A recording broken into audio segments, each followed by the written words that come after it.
Un problème classique de probabilité conditionnelle. Dans cet exercice, tous les résultats doivent être donnés à 10 puissance moins 4 près, 4 chiffres après la virgule.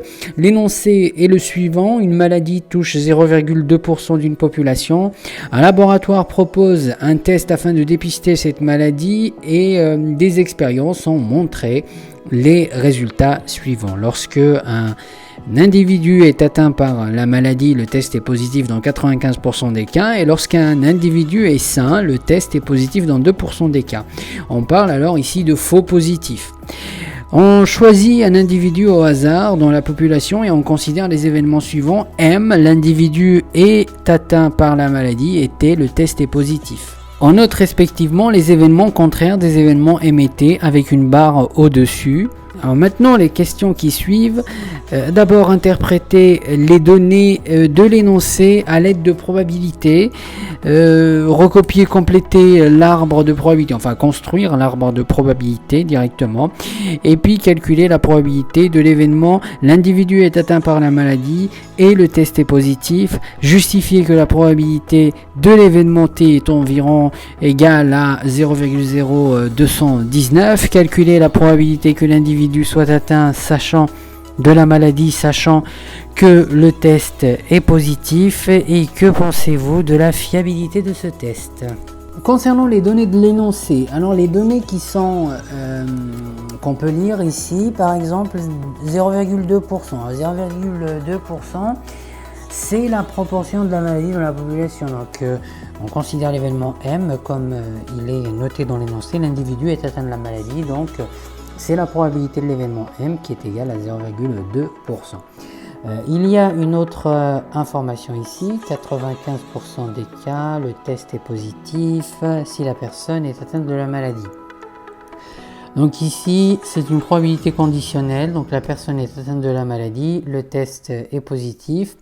La condition, elle est sur, bien sûr, la personne est atteinte, donc l'événement M. Et troisième donnée, alors 2% des cas, le test est positif si l'individu est sain.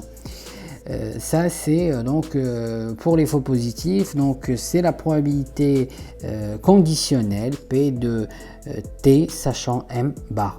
Donc voici, je les avais notés, donc ici les probabilités. Donc nous avons P de M qui est égal à 0,2% qu'on peut écrire en décimale 0,002. Ensuite P de T sachant M 0,95 et P de T sachant M bar qui est égal à 0,02. Simple interprétation des données qui sont présentées sous forme de texte. Donc il faut savoir traduire en langage mathématique les informations données par du texte. Ensuite, recopier, compléter l'arbre ou bien construire l'arbre pondéré. Donc on a deux événements qui se suivent, d'abord l'événement M et ensuite l'événement T. Donc on obtient un arbre à peu près comme celui-ci, donc événement M, personne malade, non malade. Ensuite, selon le cas, personne malade, bien le test peut être positif, il peut être négatif, ou alors dans le cas où la personne n'est pas malade, le test aussi peut être positif et il peut être négatif. En fait, voilà, c'est que c'est un test où il y a quand même pas 100% de fiabilité. Maintenant, il faut le compléter donc avec les probabilités. Les probabilités, par exemple, que nous avons traduit en langage mathématique à la question 1. P de M, probabilité de l'événement M, P de M égale 0,002. Par conséquent, la probabilité de M bar, c'est 1 moins 0,002 M bar. Et ça fait 0,998. Ensuite, probabilité de T sachant M. Ça, c'est la probabilité qu'on a trouvée, la deuxième probabilité, 0,95. P de T sachant M égale 0,95. Par conséquent, cette probabilité P de T bar sachant M, eh ben c'est 1 moins P de T sachant M, donc c'est 1 moins 0,95 et c'est 0,05. Ensuite, dernière branche, alors nous avons ici P de T sachant M bar, qui est égal à 0,02 donné dans l'énoncé. Et enfin, P de T bar sachant M bar, celle-ci, Donc ça va être 1 moins, juste 1 moins la probabilité qui est juste au-dessus. 1 moins 0,02, donc c'est 0,98. Voilà, l'arbre est complété avec toutes les probabilités. L'intérêt toujours d'écrire les probabilités et leurs valeurs, pas uniquement les valeurs, mais d'écrire aussi le nombre, P de t sachant m, etc. Cela permettra de répondre aux questions suivantes plus facilement. Ce qu'on a au bout de l'arbre, on appelle ça les feuilles, c'est-à-dire les intersections qu'on a ici par exemple M inter T, M inter T bar, etc. On appelle ça les feuilles de l'arbre, effectivement, on les obtient. Ce sont les intersections des événements. Par exemple ici, si je regarde ce premier chemin-là, on appelle ça un chemin. Donc ce premier chemin, c'est les événements M et T, d'où M inter T, inter qui se traduit par et. Donc c'est pour ça M inter T. Les autres chemins, c'est M inter T bar ou bien M et T bar.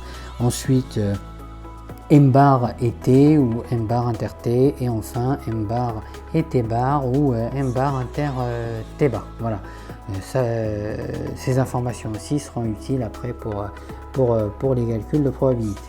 Alors question 3, calculer la probabilité de l'événement, l'individu est atteint par la maladie et le test est positif. Dans ce cas-là, en fait, il faut traduire cela en langage mathématique. Nous avons aussi un mot-clé ici qui est qui signifie l'intersection. Donc malade et le test est positif, donc on sait que c'est P de M inter T. Donc calculant P de M inter T, on peut se servir de l'arbre, même si ce n'est pas de la lecture directement. Mais P de M inter T, c'est ce qu'on a sur cette feuille ici, M inter T.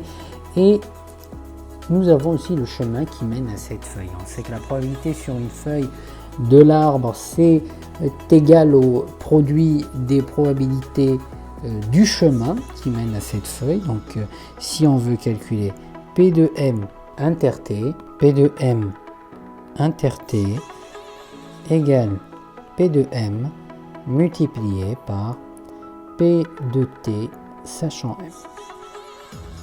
On remplace par les valeurs numériques, on a 0,002 multiplié par 0,95 et on doit donner donc les résultats arrondis à 10 puissance moins 4, donc 4 chiffres après la virgule, et on obtient P de M inter T qui est égal à 0,0019, 4 chiffres après la virgule, P de M inter T. Quatrième question, calculer ou bien justifier que la probabilité de l'événement T est environ égale à 0,0219. En fait, simplement pour justifier ça, il faut la calculer cette probabilité. Donc 4, calculons donc cette probabilité. L'événement T, en fait, si on veut calculer sa probabilité, il s'agit d'une probabilité totale. Alors, soit on applique la formule des probabilités totales, soit on se sert de l'arbre et on trouve tous les chemins qui mènent à cet événement T, on les additionne. Donc, le premier, c'est celui-ci. Le second, c'est celui-là. Donc, il y a deux chemins qui mènent à l'événement T. Ensuite, on a ici, par exemple, les événements M, enfin les intersections, hein, si on veut écrire correctement cette probabilité. Alors, P de T est égal à P de M inter T, premier chemin, plus P de M bar inter T. Et maintenant, chacun de ces chemins va être remplacé par le produit des probabilités du chemin en question. Le premier, c'est P de M multiplié par P de T sachant M. Le deuxième, c'est P de M bar. On obtient ainsi la probabilité de l'événement T qui est égale à 0,02186. On doit arrondir à 4 chiffres après la virgule. On n'oublie pas la consigne de l'énoncé. Donc c'est P de T égale 0,0219. Effectivement, c'est ce qui a été demandé de justifier dans l'énoncé et donc nous l'avons bien justifié par le calcul. Question 5a, calculer la probabilité que l'individu soit malade sachant que le test est positif. Donc elle est très bien exprimée cette probabilité. Il s'agit bien d'une probabilité conditionnelle. puisqu'on a ici sachant, donc on a la condition, donc c'est test positif, et on cherche P de M sachant T. Alors 5A, calculer P de M sachant T. Pour calculer P de M sachant T, on va regarder dans l'arbre en fait, juste pour être sûr hein, que cette probabilité n'est pas renseignée dans l'arbre, puisque c'est l'événement T qui est en premier dans l'arbre, c'est l'événement M qui est en premier et T en second. Donc c'est un arbre un peu inversé qu'il aurait fallu avoir pour calculer P de M sachant T.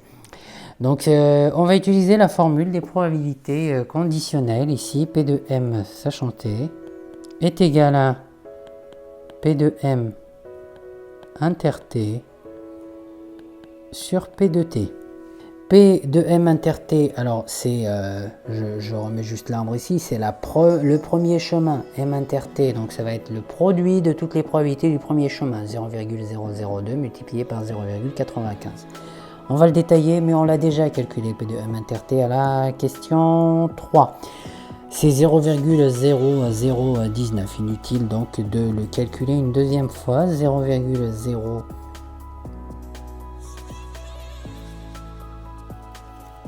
divisé par P de T. Alors P de T aussi on l'a calculé, il est juste au-dessus ici, souligné en bleu, c'est 0,0219.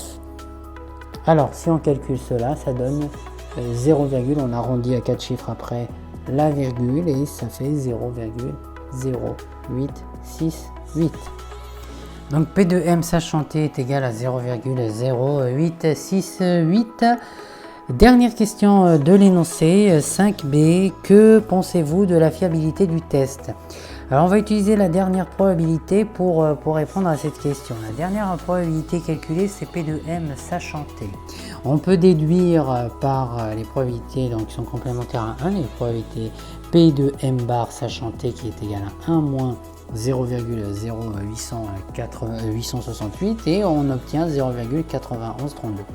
Si le test est positif sur une personne, en fait, la personne a 8,68% de chance d'être ou de malchance d'être atteinte par la maladie. Cependant, elle a 91,32% de chance de ne pas être atteinte de la maladie, alors que le test est positif. Donc, concernant la fiabilité du test, elle peut être meilleure que ça.